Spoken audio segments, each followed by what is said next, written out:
मध्य प्रदेश के दमोह जिले में कथित तौर पर हिजाब या स्कार्फ को लेकर एक स्कूल सुर्खियों में है। नाम है गंगा जमुना उच्चतर माध्यमिक विद्यालय। जैसा कि आप जानते हैं कि कुछ दिनों पहले इस स्कूल का एक पोस्टर वायरल हुआ था जिसमें कथित तौर पर छात्राएं हिजाब पहने दिखाई दे रही थी।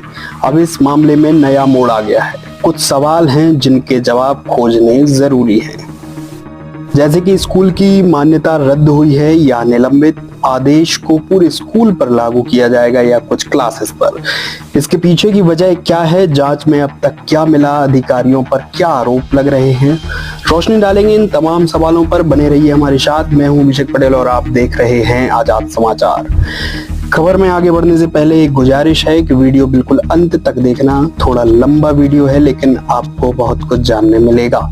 शुक्रवार देर शाम कार्यालय संयुक्त संचालक लोक शिक्षण सागर संभाग सागर की तरफ से एक आदेश आया जिसमें गंगा जमुना स्कूल दमोह की मान्यता निलंबित करने की बात कही गई। यहाँ गौर करने वाली बात है निलंबित ना कि रद्द। फिर आदेश को आप आगे पढ़ेंगे तो मान्यता निलंबित करने की वजह क्या है वो सामने आएगी। निरीक्षण में पाया गया है कि स्कूल में मध्य प्रदेश माध्यमिक एवं उच्चतर माध्यमिक शालाओं की मान्यता नियम 2017 एवं मान्यता संशोधन नियम 2020 में निर्धारित मापदंडों का पालन नहीं किया गया है, जिसके चलते निलंबन की कार्रवाई हुई है। यहाँ साफ साफ लिखा हुआ है कि इन नियमों का पालन नहीं होने पर ही स्कूल की मान्यता निलंबित की गई है, लेकिन लोग इसे हिजाब वाले मामले से जोड़कर देख रहे हैं, जबकि आदेश में वजहों का जिक्र साफ है। अगर आपने आदेश पर ध्यान नहीं दिया तो स्क्रीन पर एक बार फिर से देख लीजिए। हम एक कर निलंबन के उन कारणों की समीक्षा करेंगे जिनका जिक्र आदेश में किया गया है, साथ ही आवश्यक शर्तों को भी जानेंगे। आदेश में निलंबन का पहला कारण पुस्तकालय की समुचित व्यवस्था न होना पाया गया है। अब क्या व्यवस्था नहीं पाएगी, आदेश में इसका जिक्र विस्तार से तो नहीं है, लेकिन मान्यता नियमों को देखा जाए तो किसी भी प्राइवेट स्कूल में पुस्तकालय या लाइब्रेरी के लिए कम से कम 400 वर्ग फीट का कक्ष होना जरूरी है, जो सर्व सुविधा युक्त हो, जिसमें छात्रों की आयु के मुताबिक पुस्तकें भी उपलब्ध हो। इनमें ई बुक्स या मैगजीन का समावेश होना भी जरूरी है। खैर, आदेश के अगले पॉइंट पर आते हैं, जिसके मुताबिक स्कूल में भौतिक शास्त्र एवं रसायन शास्त्र की पृथक पृथक प्रयोगशालाओं की कक्षाओं में पुराना फर्नीचर एवं पुरानी सामग्री रखा होना और भौतिक व रसायन शास्त्र की समुचित लैब में सामग्री नहीं होना पाया गया है। इसके लिए नियम क्या कहते हैं, तो नियम के मुताबिक हाई स्कूल स्तर पर एक सामूहिक प्रयोगशाला होना जरूरी है। वहीं उच्चतर माध्यमिक विद्यालयों यानी 11वीं 12वीं के लिए भौतिक, रसायन व जीव विज्ञान के लिए अलग अलग लैब होना जरूरी है, जिनमें सिलेबस के मुताबिक उपकरण भी हों। अगर नवीन मान्यता का केस है तो फिर फिजिक्स, केमिस्ट्री, बायोलॉजी के साथ मैथ्स की अलग अलग लैब होना आवश्यक है, वो भी सिलेबस में निर्धारित उपकरणों की संख्या सहित। इतना ही नहीं, इन लैब्स का प्रत्येक कक्ष 500 वर्ग फीट से कम नहीं होगा। अगला बिंदु है, विद्यालय में दर्ज 1208 बालक एवं बालिकाओं के मान से पृथक पृथक शौचालयों तथा शुद्ध पेयजल की समुचित व्यवस्था नहीं होना। इसके लिए नियम है कि स्कूल की बिल्डिंग के प्रत्येक तल पर बालक बालिकाओं के लिए पृथक पृथक प्रसाधन होने चाहिए। साथ ही यदि स्कूल में प्राथमिक या पूर्व माध्यमिक कक्षाओं का संचालन हो रहा है तो विद्यार्थियों के प्रसाधन की व्यवस्था व स्टाफ के प्रसाधनों की व्यवस्था अलग अलग होनी चाहिए। वहीं विशेष आवश्यकता वाले बच्चों के लिए शौचालयों के प्रवेश व निकास द्वार पर रैंप की व्यवस्था जरूरी है।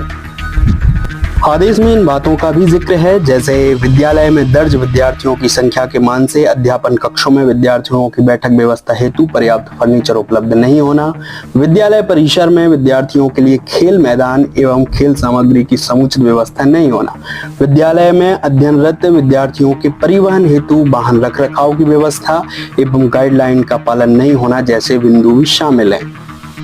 इनमें खास ध्यान आप खेल मैदान वाले पॉइंट पर दे सकते हैं। इसके लिए नियम है कि शाला के प्रांगण में कम से कम 2 खेल हो, जैसे बैडमिंटन या टेबल टेनिस या कबड्डी या खो खो या वॉलीबॉल या बास्केटबॉल आदि खेलों के लिए खुला मैदान हो। साथ ही कम से कम 2 आउटडोर गेम्स के लिए खेल मैदान पर आवश्यक व्यवस्था हो। वहीं 2 इंडोर गेम्स का भी प्रावधान है। यहाँ स्पष्ट करना जरूरी है कि किसी निजी विद्यालय की मान्यता लेने के लिए मध्य प्रदेश माध्यमिक व उच्चतर माध्यमिक शालाओं की मान्यता नियम 2017 एवं मान्यता संशोधन नियम 2020 में अन्य मापदंड भी हैं, लेकिन हमने सिर्फ आदेश में जिन बिंदुओं का उल्लेख है उनका ही जिक्र किया है। बहरहाल निलंबन का आदेश तो जारी हो गया है, अब सवाल है कि इसके बाद क्या होगा। आइए हम इस पूरी प्रक्रिया को समझते हैं। निजी स्कूल की मान्यता के निलंबन के बाद नियम कहता है कि 30 दिन के अंदर स्कूल को एक कारण बताओ नोटिस जारी किया जाएगा। अगर नोटिस जारी नहीं किया जाता तो निलंबन स्वतः ही वापस लिया माना जाएगा। यदि नोटिस जारी हुआ और उस पर स्कूल ने जवाब दिया तो संभागीय संयुक्त संचालक उस जवाब से संतुष्ट हो भी सकते हैं और नहीं भी हो सकते हैं। अगर नहीं संतुष्ट होते हैं तो स्कूल को सुनवाई का अवसर मिलेगा और अगर स्कूल संभागीय संयुक्त संचालक के आदेश से संतुष्ट ना हो तो आदेश पारित किए जाने के 30 दिन के अंदर स्कूल अपील भी कर सकता है। ये अपील आयुक्त लोक शिक्षण के समक्ष होगी। फिर यदि यहाँ से भी स्कूल के विरुद्ध आदेश आता है तो अगली अपील आदेश के 30 दिन के अंदर मान्यता समिति के समक्ष होगी। मान्यता समिति का निर्णय अंतिम व बाध्यकारी होगा। मान्यता समिति के बारे में बात की जाए तो इसके अध्यक्ष स्कूल शिक्षा मंत्री होते हैं। मंत्री के अलावा समिति में 4 अन्य सदस्य भी होते हैं। ये तो हमने आपको गंगा जमुना स्कूल प्रबंधन के खिलाफ जारी हुए आदेश के बारे में विस्तार से जानकारी दी। यहाँ से एक बात स्पष्ट है कि स्कूल की मान्यता सस्पेंड होने की वजह स्कार्फ या कथित हिजाब नहीं है बल्कि मूलभूत व्यवस्थाओं में कमी होना है और मामला लंबा खिंच सकता है। अब कुछ और सवालों पर भी बात करना जरूरी है, जैसे आदेश स्कूल में किस स्तर की कक्षाओं पर लागू होता है। मध्य प्रदेश माध्यमिक एवं उच्चतर माध्यमिक शालाओं की मान्यता नियम 2017 के प्रथम बिंदु के दूसरे सब पॉइंट को पढ़ें तो ये कहता है कि इसका विस्तार निजी हाई स्कूल तथा उच्चतर माध्यमिक शालाओं हेतु मान्यता या मान्यता विस्तार के लिए संपूर्ण मध्य प्रदेश में लागू होगा। अर्थात इस नियम के आधार पर गंगा जमुना स्कूल के खिलाफ जो आदेश जारी किया गया है वो केवल कक्षा 9वीं से लेकर 12वीं तक के लिए है। उससे निचली कक्षाओं पर यह लागू होगा या नहीं अभी इस पर हम कुछ स्पष्ट तौर पर नहीं कह सकते हैं। आदेश का विस्तार कहां तक लागू होगा जिम्मेदारों को स्पष्ट जरूर करना चाहिए। हमारी समझ इस आदेश को लेकर अभी फिलहाल इतनी है क्योंकि बड़े बड़े न्यूज चैनल व अखबारों ने सीधे तौर पर स्कूल की मान्यता निलंबित की गई है यही कहा है। बाकी मान्यता रद्द हुई है या निलंबित ये तो आप समझ ही गए होंगे। वैसे शुक्रवार का दिन गंगा जमुना स्कूल के लिए बड़ा उथल पुथल भरा रहा। स्कूल प्रबंधन की तरफ से एक बयान आया। उन्होंने कथित हिजाब या स्कार्फ के वायरल पोस्ट पर खेद व्यक्त किया। साथ ही मुख्यमंत्री को एक पत्र भी लिखा। स्कूल संचालक इदरीस खान ने कहा है कि स्कूल में किसी भी तरह की धार्मिक शिक्षा नहीं दी जाती। पोस्टर में जो कपड़ा दिख रहा है वो एक स्कार्फ था जिसे लगाना स्वैच्छिक है। फिर भी वायरल पोस्टर से अगर किसी की भावनाएं आहत हुई हैं तो उन्हें खेद है। वहीं पत्र में आगे कहा गया है कि अब छात्राओं के पास स्कार्फ या दुपट्टे का स्वेच्छानुसार विकल्प मौजूद रहेगा, यानी सिर ढकने की बाध्यता नहीं है और ना ही पहले थी। इसके बाद दमोह कलेक्टर मयंक अग्रवाल ने भी इस मामले में प्रेस कॉन्फ्रेंस की और जानकारी दी। आप उन्हें भी सुन लीजिए। माननीय मुख्यमंत्री जी द्वारा स्कार्फ और हिजाब मामले पर सख्त जांच हेतु निर्देश दिए गए थे। इस हेतु उच्च स्तरीय जांच कमेटी तत्काल गठित की गई और जांच जारी है। उसी बीच में जो संचालक संस्था थी उसके द्वारा ये सामने आया कि कमेटी ने स्कार्फ अपने दृष्टिकोण से वापस ले ली है। साथ ही मॉर्निंग में वो जनगणना नहीं होगा ऐसा बताया गया है और हमारी जांच अभी जारी रहेगी और जो भी तथ्य आगे मिलते हैं उस पर वही सेम डे स्कूल प्रबंधन की प्रेस कॉन्फ्रेंस, उसके बाद जिला प्रशासन की प्रेस कॉन्फ्रेंस। ये बात हिंदू संगठनों के गले नहीं उतर रही है। वे लगातार जिला प्रशासन की जांच पर सवाल उठा रहे हैं, खासकर जिला शिक्षा अधिकारी की जांच पर। तभी तो भारी विरोध करते हुए स्याही लेकर ऑफिस तक पहुंच गए थे। हालांकि शुक्रवार को दोपहर के बाद राज्य बाल अधिकार आयोग की टीम भी गंगा जमुना स्कूल पहुंच गई। छानबीन हुई, सवाल जवाब हुए। हिजाब को लेकर स्कूल की दीवारों पर लिखे कंटेंट पर, उर्दू भाषा पर, वहां मिली उर्दू की किताबों पर। ये बहुत महत्वपूर्ण बिंदु है, जरूर ध्यान देना। बता दें कि गंगा जमुना स्कूल एक इंग्लिश मीडियम स्कूल है। स्कूल प्रबंधन का कहना है कि उनकी फर्स्ट लैंग्वेज इंग्लिश है, सेकंड हिंदी, थर्ड उर्दू। क्योंकि इस संस्थान की स्थापना व प्रबंधन का अधिकार आर्टिकल 30 अल्पसंख्यकों को देता है तो कुछ विशेष छूट भी संविधान के तहत ऐसे संस्थानों को मिलती है। अब ये छूट किस स्तर तक होती है हम इसके जानकार नहीं है। इस संबंध में हम एक्सपर्ट्स जैसे कोई संविधान विशेषज्ञ या अल्पसंख्यक मामलों के जानकारों से संपर्क करने की कोशिश कर रहे हैं। इस बारे में हम किसी और वीडियो में अलग से बात करेंगे। इसके अलावा स्कूल में उर्दू की कुछ किताबें भी मिली हैं। अब इन किताबों में किस तरह का कंटेंट है ये जांच के बाद ही सामने आएगा। फिलहाल आप सुने राज्य बाल अधिकार आयोग की टीम ने क्या कहा।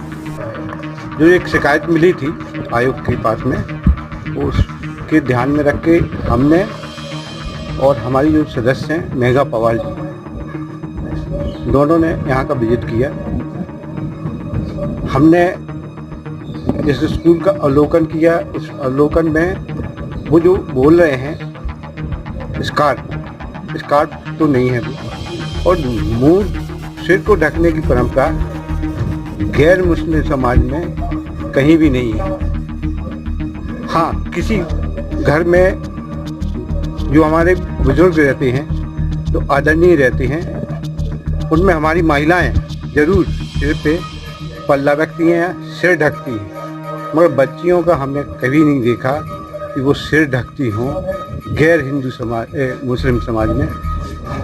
हमें लगता है इनके पास इन्होंने ड्रेस कोड बता रहे हैं, इन्हें तय किया 2017 में, और जो इनकी बैठक हुई थी संस्था की, उसमें इन्हें तय किया, मगर 2012 से ये ड्रेस कोड अपना रहे हैं। और बाकी चीज़ें हमने देखी हैं, दस्तावेज इनके खंगाले हैं, इनकी उर्दू फर्स्ट भाषा है, हिंदी थर्ड भाषा है, इंग्लिश सेकंड भाषा है, और सारे के सारे सिलेबस इनके पास में उर्दू के हैं। अगर स्कूल खुली होती तो हम और भी बच्चों से बात करते, मगर हाँ, उन बच्चियों से ज़रूर बात करेंगे जिनके हमारे पास में रिकॉर्ड आए हैं कि वो सिर ढके हैं, हिजाब पहने हैं। हम बच्चियों से ज़रूर मिलेंगे। कुछ बच्चियों के पेरेंट्स से हमने मिला है, उन्होंने इस बात पे आपत्ति जताई है। उनका कहना है कि ये हमें जानकारी नहीं थी कि वो बच्ची हिजाब पहनती है, तो उनको बाद में जानकारी मिली जब ये विवाद आया। और उनका ये भी कहना है बच्ची रख के तो ले जाती थी, मगर इनके स्कूल के गेट पे इनका कोई आदमी है जो उसको सिर ढकने के लिए हिजाब पहनाता था। ये जानकारी बहुत सारे लोगों ने दी है। इसके बाद आपके कोई सवाल हो? क्या कार्रवाई होगी, किस धारा के अंतर्गत क्या आपका कोई है, क्या है? अगर आपको लग रहा है प्राथमिक स्तर पे आपने जो पाया है तो फिर क्या करेंगे आप? देखो, इस पे सरकार ने भी जांच की घोषणा की है और आयोग की तरफ से मैं भी आया हूँ, जिसमें स्कूल के खिलाफ अवश्य कार्रवाई होगी। और उनने बच्चियों के साथ भेदभाव किया है।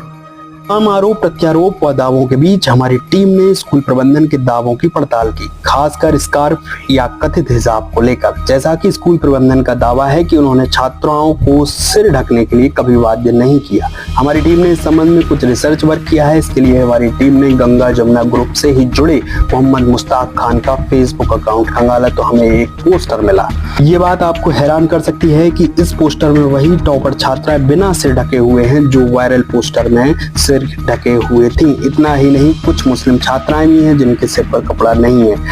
आप अपनी स्क्रीन पर ये तस्वीरें देख सकते हैं। वहीं दूसरी तरफ ऐसे वीडियो और तस्वीरें भी हैं जिनमें सिर ढके हुए छात्राएं हैं, जो आप लगातार सोशल मीडिया पर देख ही रहे होंगे। यानी जांच अभी बाकी है, जिसका जिम्मा कलेक्टर द्वारा गठित टीम पर है।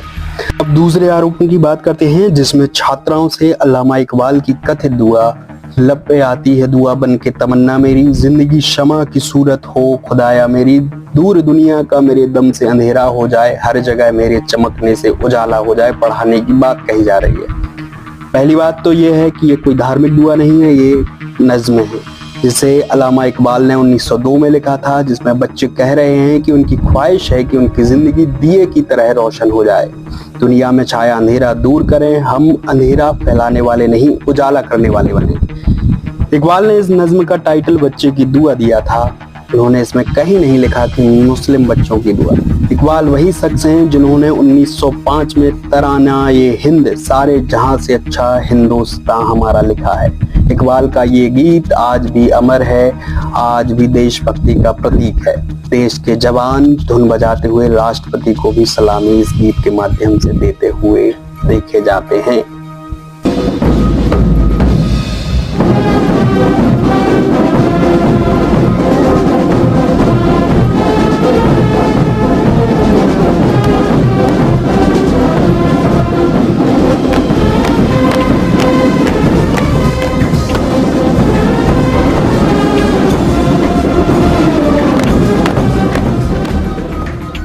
इतना ही नहीं, मध्य प्रदेश शासन तो उर्दू साहित्य में राष्ट्रीय इकबाल सम्मान भी देता है। अपनी ऑफिशियल वेबसाइट पर इकबाल को देश का ही नहीं बल्कि विदेशों में ख्याति प्राप्त सम्मानित कवि बताया है।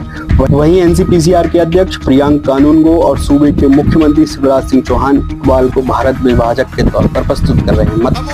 स्कूल में बेटियों को सर पे कुछ बांध के आओ, ये नियम बना दिया। और पता नहीं कौन सी उस व्यक्ति के नाम से जिसने भारत का विभाजन करवाया, उसकी कविता पढ़ाई जा रही थी। मैं सावधान करना चाहता हूं, मध्य प्रदेश की धरती पर ऐसी हरकतें नहीं चलेगी। मतलब तय तो कर लीजिए, भारत विभाजक की एक नज्म एक स्कूल में नहीं हो सकती है। दूसरे का गीत देश भर में गुनगुनाया जाता है। उसी कवि के नाम पर मध्य प्रदेश शासन सम्मान भी दे रहा है। सम्मान पाने वालों में हिंदू भी शामिल हैं, है ना कमाल। खैर, उम्मीद करते हैं कुछ समझ आ रहा होगा, बहुत कुछ समझ भी आ सकता है। ऐसे में सवाल तो उठेगा है कि साल 2010 से संचालित स्कूल में अभी तक कोई गड़बड़ी नहीं मिली क्या? मिली तो क्या हुआ? ये स्कूल अभी तक संचालित कैसे हो रहा है जबकि स्कूल में बुनियादी सुविधाओं उपलब्ध नहीं होना पाया गया है। वहीं शुक्रवार को गंगा जमुना स्कूल की मान्यता को लेकर जैसे ही सरकारी आदेश पहुंचा तो जिला प्रशासन की शुरुआती जांच व उसकी रिपोर्ट पर सवाल उठ गए। हालात ये बने कि जिला शिक्षा अधिकारी पर तो कार्रवाई की मांग हो रही है, जबकि शुरुआती जांच के दायरे में केवल ये देखना था कि छात्राओं को क्या जबरन कथित हिजाब या स्कार्फ पहनाया गया है या धर्मांतरण जैसी कोई बात थी। पोस्टर पर 4 हिंदू छात्राओं की तस्वीरें थीं। जांच के दौरान छात्रों के बयान लिए गए जिसमें छात्राओं ने किसी भी प्रकार के दबाव होने से इनकार कर दिया। लिहाजा प्रारंभिक तौर पर जांच में कुछ नहीं निकला। ये बात अलग है कि गृह मंत्री और मुख्यमंत्री के निर्देश के बाद जांच दोबारा शुरू हो गई है। आज शुक्रवार को जारी आदेश के बाद यहाँ ये सवाल भी पूछा जाना चाहिए कि इतने सालों से चल रहे स्कूल में जब बुनियादी सुविधाओं की कमी व नियमों का उल्लंघन हो रहा था तो जांच अधिकारी क्या कर रहे थे? इतनी अनियमितताओं के बावजूद पहले कार्रवाई क्यों नहीं की? जिले में क्या और भी प्राइवेट स्कूल ऐसे हैं जो मध्य प्रदेश माध्यमिक एवं उच्चतर माध्यमिक शालाओं की मान्यता नियम 2017 और मान्यता संशोधन नियम 2020 के मापदंडों का पालन नहीं कर रहे हैं? अधिकारी इनकी जांच करेंगे या नहीं? नियमों की अनदेखी का ये गंभीर मामला है, इसकी जांच भी होनी चाहिए। अधिकारी कम से कम प्राइवेट स्कूलों की जांच तो अच्छे से करें। शुक्र है ये नियम प्राइवेट स्कूलों पर ही लागू होते हैं, उल्लंघन करने पर कार्रवाई हुई हो जाती है। अगर सरकारी स्कूलों पर भी लागू होते तो क्या होता? जरा देखिए अपने आसपास के सरकारी स्कूलों का हाल, यकीन है देखते ही होंगे। मीडिया रिपोर्ट्स के मुताबिक सरकारी आंकड़े कहते हैं कि मध्य प्रदेश में 6610 सरकारी स्कूल ऐसे हैं जिनमें शौचालय ही नहीं है। 2700 स्कूल में लड़कियों के लिए शौचालय नहीं है, फिर भी लड़कियां पढ़ रही हैं। बताओ, 83,239 स्कूलों में बाउंड्री नहीं है, 1300 स्कूलों में हैंडपंप नहीं है। ऐसे स्कूलों में किसके बच्चे पढ़ रहे हैं? कौन हैं ये लोग जो ऐसे स्कूलों में अपने बच्चों को पढ़ा रहे हैं? बुनियादी सुविधाएं स्कूलों में नहीं है तो जिम्मेदार कौन है? इनके लिए कोई बयान देगा, सवाल करेगा या कोई नोटिस जारी करेगा? ये सवाल आपसे भी है। गंगा जमुना स्कूल ने नियमों की अनदेखी की, उस पर प्रशासन की तरफ से कार्रवाई की गई। होने भी चाहिए, नियम तो नियम है। लेकिन अगर आप सोच रहे हैं कि इस कार्रवाई का हिजाब वाले मसले से कोई लेना देना है तो फिर आपको आदेश को ध्यान से पढ़ने की जरूरत है। मुख्यमंत्री के बयान को ध्यान से सुनने की जरूरत है। मुख्यमंत्री कह रहे हैं कि बच्चियों को अगर बाध्य किया गया तो हम कार्रवाई करेंगे। मतलब अगर बाध्य नहीं किया गया तो कार्रवाई कैसे होगी? क्योंकि हमारे एनसीपीसीआर के अध्यक्ष प्रियांक कानूनगो तो ट्वीट कर कह रहे हैं कि स्कार्फ नहीं था, हिजाब था। झूठ मत फैलाओ हाजी इदरीस। ऐसे में सवाल तो उठेगा ही, क्या जांच पूरी हो गई और क्या जांच में सिद्ध हो गया कि स्कूल प्रबंधन द्वारा हिंदू छात्राओं को हिजाब जबरन पहनाया गया था? अगर ऐसी कोई रिपोर्ट है या कोई आदेश हो तो जनता के सामने लाना चाहिए, क्योंकि अगर ऐसा है तो समाज के लिए खतरनाक है और ये गंभीर अपराध भी। लेकिन इन्हीं साहब का दूसरा ट्वीट देखिए जिसमें प्रशासनिक आदेश को शेयर करते हुए लिख रहे हैं कि मुख्यमंत्री ने जो कहा वो कर दिखाया। दमोह में हिंदू बच्चियों को हिजाब पहनाने वाले व भारत विभाजक इकबाल के गुण गाने वाले स्कूल की मान्यता निलंबित कर दी गई है। हम तो आपको प्रशासनिक आदेश के बारे में डिटेल में पहले ही जानकारी दे चुके हैं। उसमें मान्यता निलंबित करने की वजह बुनियादी सुविधाओं की कमी पाया जाना बताया गया है। ऐसे में क्या इस तरह के कैप्शन के साथ ये आदेश फिट बैठ रहा है? आप ही बताइए। प्रियांक जी मुख्यमंत्री शिवराज सिंह चौहान से ट्वीट करना सीख सकते हैं। सीएम शिवराज ने बड़ी ही सावधानी से ट्वीट किया है। ट्वीट में ये नहीं लिखा है कि छात्राओं को हिजाब पहनाया गया था, तो मान्यता रद्द कर दी, बल्कि ये कहा है कि दमोह के एक विद्यालय में अनियमितताएं पाए जाने पर उसकी मान्यता तत्काल प्रभाव से निरस्त कर दी गई है।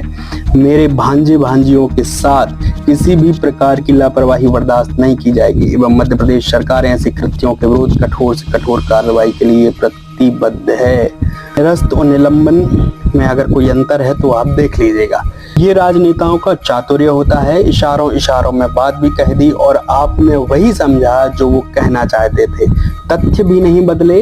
वैसे किसी भी प्रदेश का मुखिया कैसे बर्दाश्त करेगा कि उसके राज्य के किसी प्राइवेट स्कूल में शौचालय, पेयजल जैसी बुनियादी सुविधाएं नहीं हैं, लेकिन अगर सरकारी में नहीं है तो चर्चा नहीं करना चाहिए, नजर घुमा लेना ज्यादा सही है। बाकी सरकारी स्कूलों के हालात के आंकड़े तो हम आपको बता ही चुके हैं। वीडियो थोड़ा लंबा हो गया है, अगर थकान हो गई हो तो थोड़ा रेस्ट कीजिए। अच्छा लगा है तो शेयर कर दीजिए। चुनाव नजदीक है, थोड़ा सतर्क भी रहिए। देखते रहें आजाद समाचार। धन्यवाद।